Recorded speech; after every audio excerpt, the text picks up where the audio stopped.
রথ হয়তো চলিতে আরম্ভ করিয়াছে, সে রথ কোথায় গিয়া থামিবে কে জানে।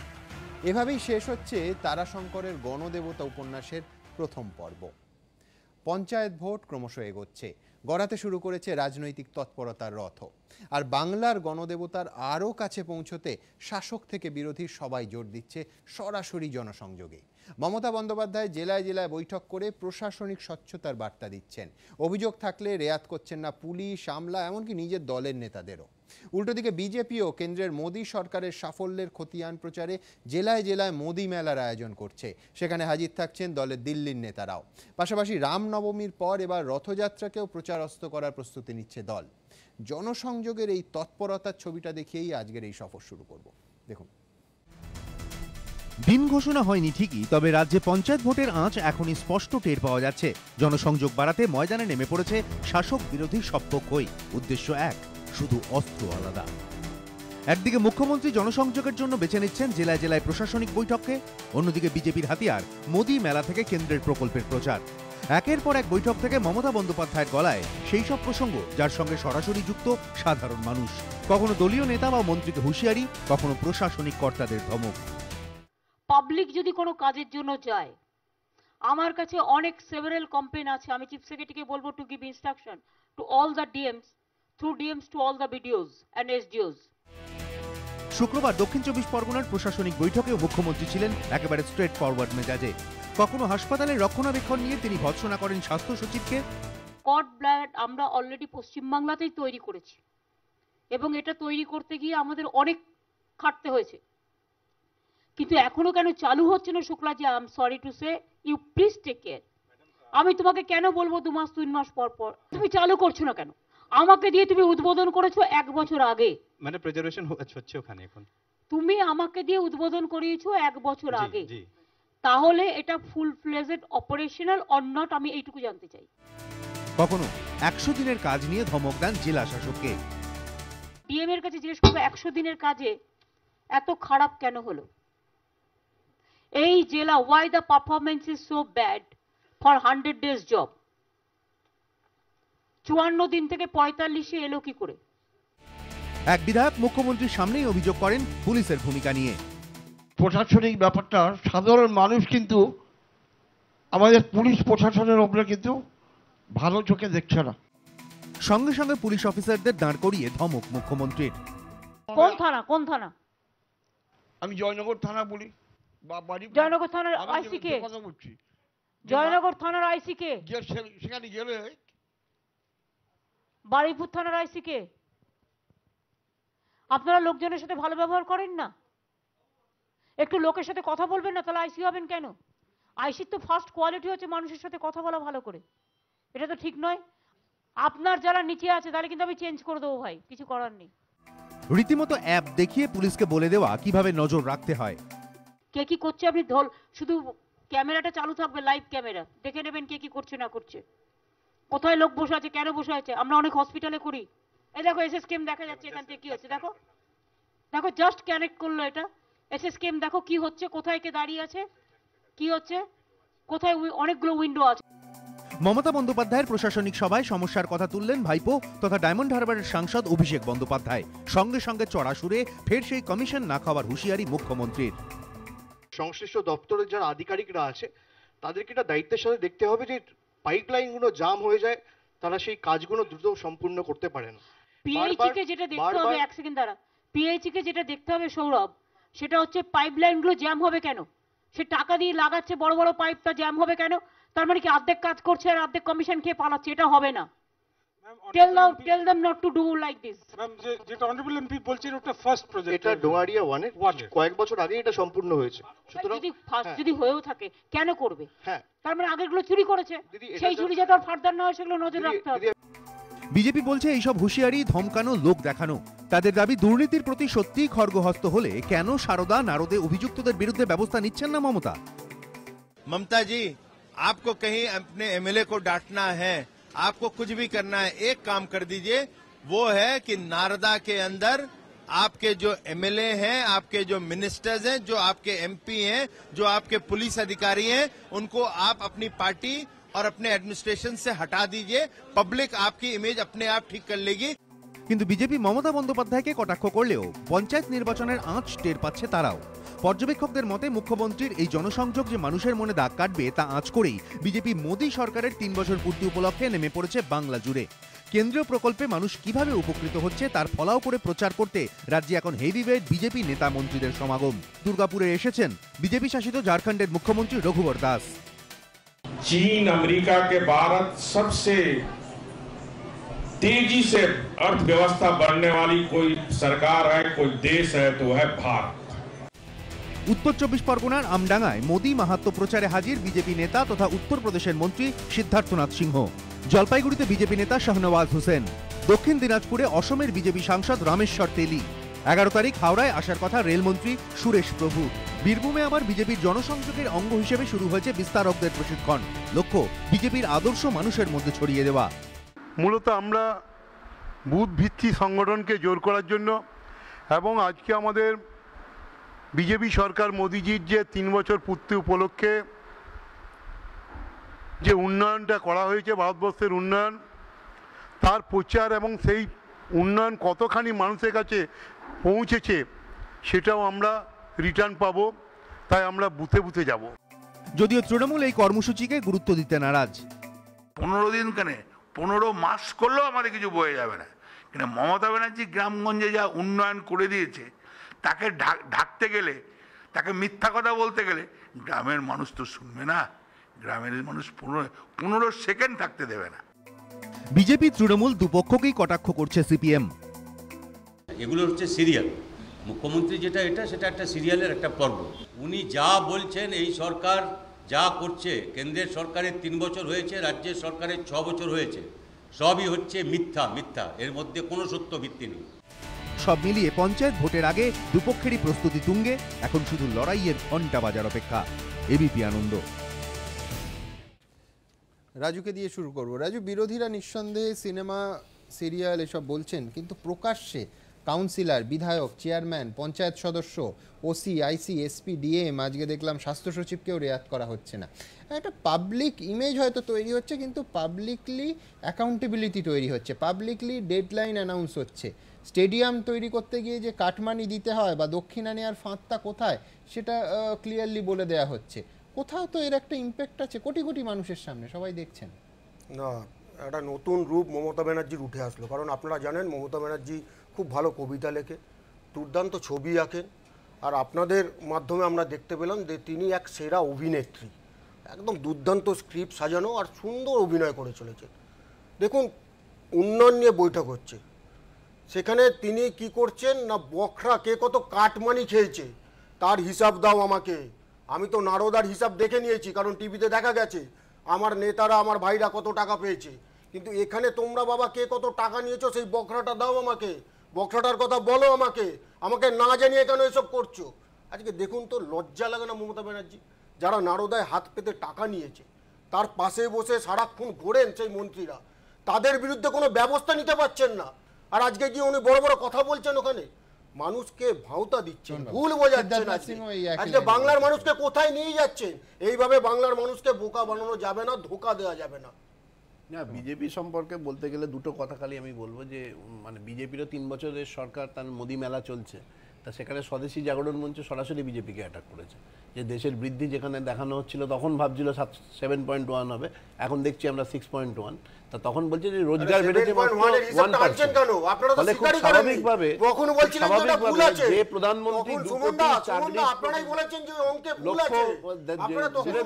সেক্ষেত্রে চাকরি হয় মাত্র 1 লক্ষ।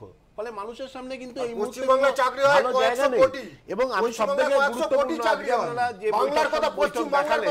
যে আমার মনে হচ্ছে যে 1977 সালে যখন জ্যোতি বসু সরকার প্রতিষ্ঠিত হয়েছিল, তো জ্যোতি বসু এই কথাটা বলেছিলেন যে আমরা সরকারটা মানে রাইটার্সে পরিচালনা করবো না, আমরা নিয়ে যাবো। মমতা বন্দ্যোপাধ্যায় কিন্তু প্রকৃত অর্থে এটাকে বাস্তবে করে দেখিয়েছেন। জ্যোতি বসু বা বুদ্ধদেব ভট্টাচার্য পারেননি, মমতা বন্দ্যোপাধ্যায় পারেছেন। এবং সব থেকে বড় কথা যে অভিনয়ের কথা হচ্ছে, দেখুন আমাদের প্রধানমন্ত্রী শুনেছি দিনে 4 বার পোশাক পাল্টান, তা অভিনেতা অভিনেত্রীরাই তো পোশাক পাল্টান, আমরা জানি পোশাকের মানে সেই সময় চরিত্রায়নের প্রয়োজন। তাহলে আজকে যে মুখ্যমন্ত্রী প্রথম 5 বছরে 100 বেশি প্রশাসনিক বৈঠক করেছেন এবং যে বৈঠকের মাধ্যমে সাধারণ মানুষের কাছে গিয়ে পৌঁছেছেন, আমি দুটো গুরুত্বপূর্ণ প্রকল্পের কথা বলবো। একটু বলুন, এটা উত্তর দিন না, আপনি তো অভিনয় করছেন, তোমার সময় বলবেন না না, আপনি বলুন না উত্তরগুলো। সেটা হচ্ছে যে উন্নয়নের বৈঠক হচ্ছে পুরুলিয়ার বৈঠক থেকে 12টার সময় পালিয়ে গেল, বলুন এই উত্তরগুলো দিন। এর মধ্যে কতটা অভিনয় আছে আমি জানি না। 2016 সেপ্টেম্বরে রাজ্য সরকারের শ্রম দপ্তর যখন এই কাগজ কুড়ুনিদের জন্য যে প্রভিডেন্ট ফান্ড চালু করেছে রাজ্য শ্রম দপ্তর, সেটা কতটা মানুষের কাছে পৌঁছেছে মানুষ।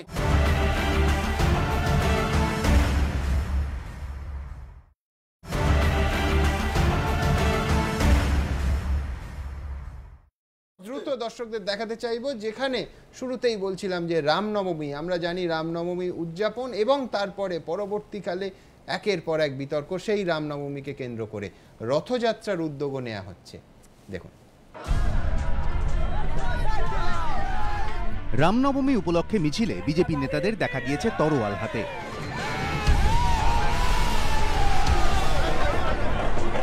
হনুমান জয়ন্তীর দিন আরএসএস এর শাখা সংগঠনের মিছিলে পা মিলিয়েছেন বিজেপি নেতারা। এবার কি রথের রশিতেও হাত লাগাতে চলেছেন তারা? রাজ্য বিজেপি সূত্রে দাবি, বিভিন্ন জেলায় বড় বড় যে রথযাত্রাগুলির আয়োজন করা হয় তাতে এবছর অংশ নেবেন বিজেপি নেতারা। বিভিন্ন জায়গায় রথযাত্রার উৎসবে সামিল হতে পারেন বিজেপি কর্মীরাও। এখনো পর্যন্ত ঠিক হয়েছে হাওড়ার সবথেকে বড় রথযাত্রায় যোগ দেবেন এ রাজ্যের দায়িত্বপ্রাপ্ত বিজেপির সাধারণ সম্পাদক কৈলাস বিজয়বর্গীয়। খড়গপুরে রথযাত্রায় অংশ নেবেন রাজ্য বিজেপির সভাপতি দিলীপ ঘোষ। রাজ্য বিজেপি সূত্রে দাবি, কয়েক বছর ধরে বিখ্যাত রথযাত্রার আয়োজকরা তাদের সঙ্গে যোগাযোগ করছে, কিন্তু সেই আবেদনে এতদিন সাড়া দেওয়া হয়নি। সম্প্রতি আরএসএস এর রাজ্য সদর দপ্তর কেশব ভবনে সমন্বয় বৈঠকে এই প্রসঙ্গটি ওঠে, যেখানে রাজ্য বিজেপি নেতারা বলেন এবার এই আবেদনে সাড়া দেওয়া যেতে পারে। আলোচনার ভিত্তিতে এ নিয়ে একটি প্রস্তাব পাঠানো হয় দিল্লিতে কৈলাস বিজয়বর্গীয়র কাছে। সেখান থেকেও এ বিষয়ে অনুমোদন মিলেছে বলে রাজ্য বিজেপি সূত্রে দাবি। ধর্মীয় যে সমস্ত অনুষ্ঠান আছে সেই অনুষ্ঠানে যোগদান করা এটা আমাদের একটা নৈতিক কর্তব্য, এবং আগামী দিন যে রথযাত্রার উৎসব আসছে সেই রথযাত্রার উৎসবে ভারতীয় জনতা পার্টির নেতারা, কর্মীরা তারা অংশগ্রহণ করবে। তৃণমূলের পাল্টা কটাক্ষ, এসব করে বিজেপির কোনো লাভ হবে না। মুখ্যমন্ত্রী ইসকনের রথযাত্রা ওপেন করেন, আমি শ্যামবাজারে দেশবন্ধু পার্ক থেকে রথে থাকি, আমাদের রথযাত্রা আমরাই করি, কোনো ব্যাপার না।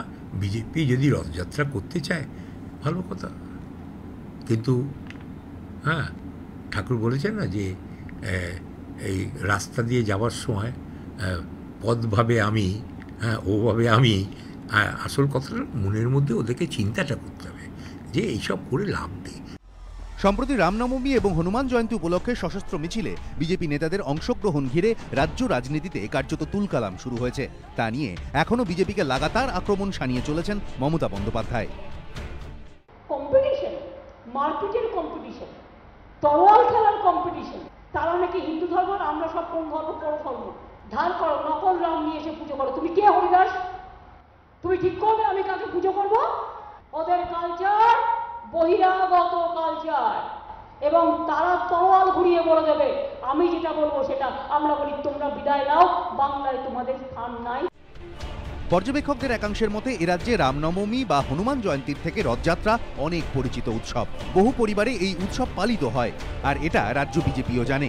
তাই এই উৎসবের মধ্যে দিয়ে তারা আরও বেশি সংখ্যক মানুষের কাছে পৌঁছতে চাইছে। রামনবমী বা হনুমান জয়ন্তী উপলক্ষে কর্মসূচি ঘিরে বিস্তর চাপানুতোর হয়েছে। এবার কি রথের রশিতে টান পড়া ঘিরেও রাজনৈতিক দড়ি টানাটানি শুরু হবে? দীপক ঘোষ, আশাবুল হোসেন ও অরিত্রিক ভট্টাচার্য, এবিপি আনন্দ। পার্থবাবু, ধর্মনিরপেক্ষ রাষ্ট্রে যে কারুর ধর্ম পালন করার অধিকার আছে, কিন্তু রামনবমীতে অস্ত্র নিয়ে বিতর্ক। রথযাত্রায় একেবারে আমি বলছি এটা শান্তিপূর্ণ শোভাযাত্রা, বিভিন্ন জেলায় শহরে আমরা দেখে থাকি, এতদিন অন্তত দেখে এসেছি। আরেক রাউন্ড বিতর্কের অপেক্ষা করছি। 2017 আমাদের এই জন্য মনে রাখতে হবে। রথযাত্রা যদি পাঁপড় খাওয়ার মধ্যে দিয়ে শেষ হয়ে যায় তাহলে রথযাত্রা নিয়ে আপত্তির কিছু তো নেই। রথের মেলা আর পাঁপড়। হ্যাঁ, এখন মুশকিলটা হচ্ছে যে রথ ভাবে আমি দেব, পদ ভাবে আমি, তো সবাই ভোট ভাবে। সেই কারণের জন্য রথটা আরো বেশি ইম্পর্টেন্ট হয়ে উঠছে আমাদের এখন এই রাজ্যে, এবং সামনে যেহেতু পঞ্চায়েত ভোট। এখন মুশকিলটা হচ্ছে কিন্তু একটা জিনিস তো মানবেন, এই ধরনের উৎসবে একটা জনসংযোগের সুযোগ এনে হ্যাঁ, জনসংযোগের সুযোগ তো, এই যেমন মেলা হচ্ছে, ধরুন আপনি চমৎকার মেলা সব কি করছেন, পুতুল পুজোয় আপনারা বিশ্বাস করেননি বামপন্থীরা পুজো থেকে দূরে এসেছে, কিন্তু শারদীয়া উৎসবকে জনসংযোগের মাধ্যম করেছেন, স্টল দিয়েছেন। এবার বলছি যে এই উৎসব তো এখনো চলছে, ধরুন বিজেপি শাসক দল তারা উৎসব করছে, আর আমাদের রাজ্যের শাসক দল তো এমনি 12 মাসে 13 পার্বণ লাগিয়েই রেখেছেন, সেটা ছেড়ে দিন। কিন্তু আমি আপনাকে বলছি কোন জায়গায় এই যে এই উৎসবগুলো আরো প্রাসঙ্গিক হয়ে উঠছে, আপনি দেখবেন যে আমাদের তো 3 বছর পূর্তি হচ্ছে বিজেপির, যে সেখানে দাঁড়িয়ে কথা ছিল যে 2 কোটি লোক কাজ পাবে। এখন কাজের বাজার হচ্ছে নোট বাতিলের আগে বলুন, নোট বাতিলের পরে বলুন, সেটা হচ্ছে ক্রমশ সংকুচিত হচ্ছে। কিন্তু যে জায়গাটা বলছি, আসছি আমি বলছি যেখানে কর্মসংস্থান 2016 1,32,000। হ্যাঁ, আমি বলছি দুটো কারণের জন্য। এক হচ্ছে এই রাজ্যে তোলাবাজের দাপটে, which is evident from CM এর মিটিং গুলো থেকে, যে এই রাজ্যে শিল্পের অবস্থা খুব খারাপ। এবং একই সাথে আপনি যদি দেখেন যে বিজেপি তাদের নিজের যে ডকুমেন্টেশন, এখানে দাঁড়িয়ে কাজ অত্যন্ত দামি জিনিস, কাজ শেষ, এবং সেখানে দাঁড়িয়ে যে কাজের বাজার শেষ, কিন্তু সেখানে একটা বিক্রির বাজার আপনি এই ডিজিটাল ইন্ডিয়ায় তৈরি হয়েছে, সেটা হচ্ছে যে গরুর বাজার।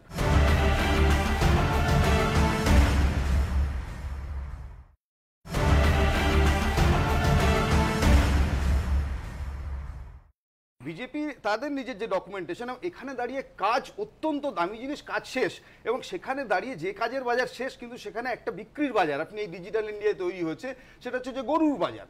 আপনি যদি বলেন মানুষের কাজের বাজার সংকুচিত, এখন প্রায়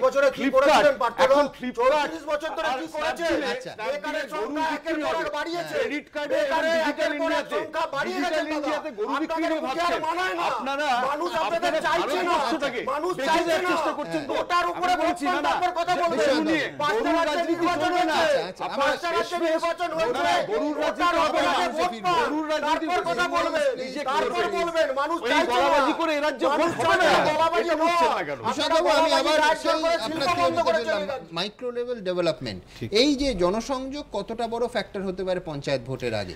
মানে আপনি লক্ষ্য করুন যে জেলা সদরেও কিন্তু আর হচ্ছে না, মানে ধরুন দক্ষিণ 24 পরগনায় আলিপুর কিংবা বারুইপুর নয়, হচ্ছে কোথায় পৈলানে। আমি একটা খুব পরিষ্কার করে বলছি যে নির্বাচনের, আমাদের রাজ্যে নির্বাচনের ভোটের দিন কিন্তু শুধু নির্বাচন হয় না, তার আগেই এই নির্বাচনী প্রচার শুরু হয়, মানে প্রশাসনিক ভাবে বলুন, রাজনৈতিক ভাবে একদম, এবং যে যেখানে নিয়ন্ত্রণে বজায় রাখতে পারে সেইভাবেই ভোটটা হয়, পরিষ্কার করা। সেই কারণেই 2011-তে সবকিছু জেনেও গোঘাটে কিন্তু ফরওয়ার্ড ব্লক যেতে, কেশপুরে কিন্তু সিপিএম যেতে, তারা কি জানতো না? কিন্তু ওখানে নিয়ন্ত্রণটা বজায় রেখেছিল জন্য কেশপুর, গোঘাট থেকে শুরু করে মানে ওই জায়গাগুলো কিন্তু সিপিএম জয়ী হয়েছিল, কারণ সাংগঠনিকভাবে মানে ধরে রেখেছিল। আপনি দলের নিয়ন্ত্রণ বলছেন, এই যে প্রশাসনিক না, এবার আমি আসছি, পাবলিক করে দেয়া, জনতার আদালতে দাঁড় করিয়ে দিলাম আমি Mamata Bandyopadhyay, DM, SP, OC, IC সবাইকে। মনে করেন মমতা বন্দ্যোপাধ্যায়ের বিরুদ্ধে যে অভিযোগগুলো ছিল, এখন মমতা বন্দ্যোপাধ্যায় সেই অভিযোগগুলো নিজের মুখ থেকে তুলছেন। অর্থাৎ বিরোধীদের তীর যেগুলো ছিল, তোলাবাজির প্রশ্নে হতে পারে, প্রশাসনের গাফিলতির প্রশ্নে হতে পারে, পুলিশ প্রশাসনের জায়গা থেকে হতে পারে, সেই যে অভিযোগগুলো বিরোধীরা করতেন, সেই অভিযোগগুলো মমতা বন্দ্যোপাধ্যায় যখন নিজে করছেন, কোনো জায়গায় বিরোধীদের তীরগুলো নিজের তীরে কিন্তু তিনি ঢুকিয়ে দিচ্ছেন। অর্থাৎ একদিকে শাসকের ভূমিকা, আরেকদিকে সমানভাবে তিনি নিজেই বিরোধীর ভূমিকা পালন করছেন।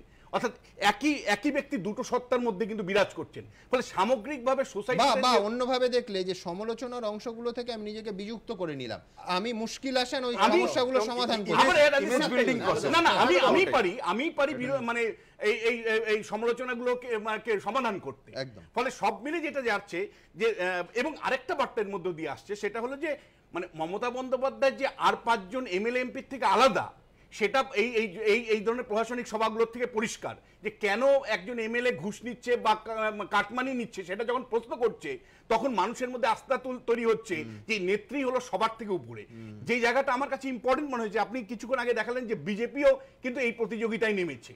তার আলটিমেটলি কারণ হলো মমতা বন্দ্যোপাধ্যায়, মানে তৃণমূলের ক্ষেত্রে যদি মমতা বন্দ্যোপাধ্যায় মুখ হয়ে থাকেন, তাহলে বিজেপির ক্ষেত্রে 543টা লোকসভা কেন্দ্রে কিন্তু মুখ হলো নরেন্দ্র মোদী। ফলে আলটিমেটলি দুটো দলের ইউএসপি যদি বলেন, যে ভোটারদের কাছে পৌঁছানো, তাহলে একদিকে হলো মমতা বন্দ্যোপাধ্যায়,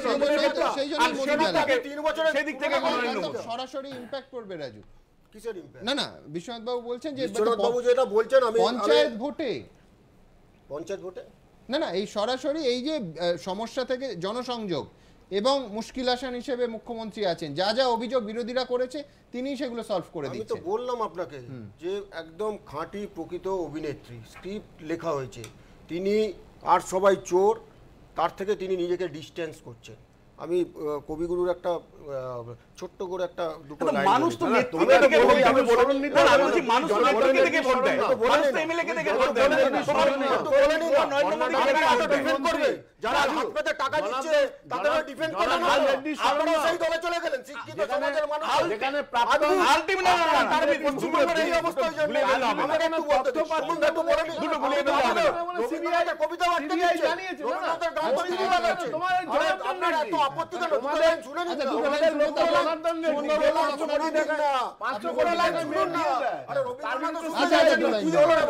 রবীন্দ্রনাথ শুনতে চাইছেন না? অন্যায় যে সহে আর অন্যায় যে করে, আর অন্যায় যে এটা বিজেপি এবং তৃণমূল সম্পর্কে একদম আমার আর বেশি বলার নেই। মুখ্যমন্ত্রী মমতা ব্যানার্জি দেখছেন চোখের সামনে অন্যায় যে করে আর অন্যায় যে সহে বিজেপি এবং কিছু করার ক্ষমতা নেই। ঠিক বলেছেন, ঠিক বলেছেন, ভালো কবিতা উল্লেখ করেছেন, ভেরি রেলেভেন্ট কবিতা এটা উল্লেখ করেছেন আজকে রাজু। থ্যাংক ইউ কথা বলে মানুষ থ্যাংক ইউ আমি লাস্ট একটা কথা বলতে স্বাভাবিকভাবে দেখা যাচ্ছে যে একটা রাজ্যের মুখ্যমন্ত্রী হিসেবে প্রশাসনটা তার হাতের মুঠোয়, যে তথ্যগুলো তার কাছে রয়েছে। আমি গত শুধু জেলার প্রশাসনিক বৈঠকগুলো না, যেভাবে তিনি উচ্চশিক্ষা স্কুলগুলোর সঙ্গে বসেছেন, সমস্ত জায়গায় যে তথ্যাবলী নিয়ে তিনি যেভাবে আবির্ভূত হচ্ছেন, মানুষ কিন্তু এটা বুঝতে পারছে যে প্রশাসনটাকে সঠিকভাবে পরিচালনা করাটা মুখ্যমন্ত্রীর অন্যতম গুরুত্বপূর্ণ লক্ষ্য। এটা কিন্তু মানুষের আমি একটা জাস্ট লাস্ট কথা হচ্ছে, আপনি জনসংযোগ আপনি দেখাচ্ছেন যে বিজেপি এবং তৃণমূল দুটোই জনসংযোগ করছে এবং পঞ্চায়েত নির্বাচনের আগে। আমার কিন্তু ইম্পর্টেন্ট প্রশ্ন এখানে থাকছে, দলগুলো জনসংযোগ করছে, যারা ওই ম্যাচের রেফারি অর্থাৎ রাজ্য নির্বাচন কমিশন, তারা কি তৈরি হচ্ছে না? আসলে শেষমেশ কিন্তু ইমেজ বিল্ডিং প্রসেস, যেটা বিজেপিও করছেন, যে ইমেজ বিল্ডিং প্রসেস নরেন্দ্র মোদীর মুখে আপনারা কোথায় নির্বাচনে তো আপনারা লড়বেন নেমেছে, এই জন্য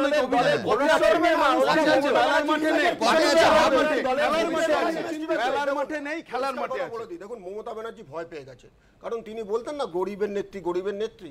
সেখানে নরেন্দ্র মোদী যে প্রকৃত গরিবের নেতা সেটা প্রমাণ করে দিয়েছে, আর সেই প্রমাণ করছে একের পর এক নোটবন্দির পর থেকে। যে গরিবের প্রকল্প করেছে, প্রত্যেকটা প্রকল্পে গরিবরা উপকৃত হচ্ছে। আর আজকে মমতা ব্যানার্জি গরিবের অবস্থা বলতে হচ্ছে। দ্রুত একবার আপনাদের দেখাবো, প্রশাসনিক বৈঠক থেকেও বারবার বিজেপিকে আক্রমণ করেছেন রাজ্যের মুখ্যমন্ত্রী। তোমরা জানো বলছে গরুর কানে দুল পড়াবে আধার কার্ড দিয়ে, জানো তোমরা? আমি বলেছি নাক ছাবি পরিয়ে দিতে। জেলার হাল হকিকত জেনে নেওয়া এবং ছোট বড় সমস্যার দাওয়াই বাতলে দেওয়ার পাশাপাশি প্রশাসনিক বৈঠক থেকে বিজেপির বিরুদ্ধে আক্রমণের ধার বাড়াচ্ছেন মমতা বন্দ্যোপাধ্যায়। শুক্রবার দক্ষিণ 24 পরগনাতেও তার ব্যতিক্রম হলো না। এদিন মুখ্যমন্ত্রী কারোর নাম করেননি ঠিকই, তবে ঠাড়ে ঠোড়ে বুঝিয়ে দিয়েছেন তার নিশানা কোন দিকে। কেউ কেউ একটু বেশি বাড়াবাড়ি করছে, এবং আর একটা কথা হচ্ছে কোনো দাঙ্গাকে প্রশ্রয় দেয়া যাবে না। যদি কেউ দাঙ্গা করে, আমি আবার বলি, ভালো করে দুপক্ষকে পিটিয়ে দাও, যাতে জীবনে আর দাঙ্গা করতে না আসে। এটা অবশ্য প্রথমবার নয়, এই সুর মুখ্যমন্ত্রীর মুখে শোনা গিয়েছে দুদিন আগেও। পুলিশ পারে না এমন কোনো কাজ নেই, দাঙ্গা কেউ করতে আসলে দুপক্ষকে ফার্স্ট পেটান মন দিয়ে, যাতে দাঙ্গা কেউ লাগাতে না পারে। পাল্টা মোদি মেলা উপলক্ষে উত্তর 24 পরগনার আমডাঙ্গায় এসে মমতা বন্দ্যোপাধ্যায়ের বিরুদ্ধে সুর চড়িয়েছেন বিজেপি শাসিত উত্তরপ্রদেশের মন্ত্রী সিদ্ধার্থনাথ সিংহ। बंगाल के अंदर जितने दंगे हुए हैं वो ममता जी के राज में हुए हैं। 2019 एंड 2021 में ममता जी और टीएमसी का बुरा हाल होने वाला है, और 2021 के अंदर मेरा थोड़ा सा जो नारा था भाग ममता भाग, वो 5 साल लेट हो गया है। उसका मुझे कष्ट है, मगर वो होएगा पूरा, ये मेरा विश्वास है। তৃণমূল বিজেপি তরজার পারদ বেশ কিছুদিন ধরেই সপ্তমে। বিভিন্ন প্রশাসনিক বৈঠক থেকে চাঁচা ছোলা ভাষায় তিনি নিশানা করছেন বিজেপিকে। চাষিরা গরু নিয়ে যাচ্ছে, খুন করে দিচ্ছে, বলে দেবে তুমি এই পড়বে, এই পড়বে না, তুমি এই খাবে, তুমি এই খাবে না, তুমি ঠিক করবে আমি কাকে পুজো করব। জিডিপি বৃদ্ধির হার কমে যাওয়া নিয়েও মোদী সরকারকে কটাক্ষ করতে ছাড়েননি তিনি। আমি ডিমনিটাইজেশন যখন হয়েছিল তখন বলেছিলাম এর ফল খারাপ হবে এবং 2% জিডিপি কমবে, দেখুন ফোর্থ কোয়ার্টারে 2% জিডিপি কমেছে কি কমেনি? অনেক মানুষ চাকরি চলে গেছে, আমাদের রাজ্যে প্রায় লক্ষাধিক ছেলে মেয়ে ফিরে এসছে, তার বেশি তো কম না। পাল্টা এই রাজ্যে এসে তৃণমূল সরকারের সমালোচনায় সরব হয়েছেন বিজেপি শাসিত ঝাড়খণ্ডের মুখ্যমন্ত্রী রঘুবর দাস। पश्चिम बंगाल के मुख्यमंत्री, इनको ना नीति से मतलब है, ना इस पश्चिम बंगाल का बेरोजगारी और गरीब से मतलब। पूरी सरकार अराजकता में डूबी और वोट बैंक की राजनीति कर बहुसंख्यक समाज के साथ अन्याय कर रहे। পর্যবেক্ষকদের একাংশের মতে পঞ্চায়েত ভোট যত এগোবে এই দরজার আঁচও ততই বাড়বে। এবিপি আনন্দ।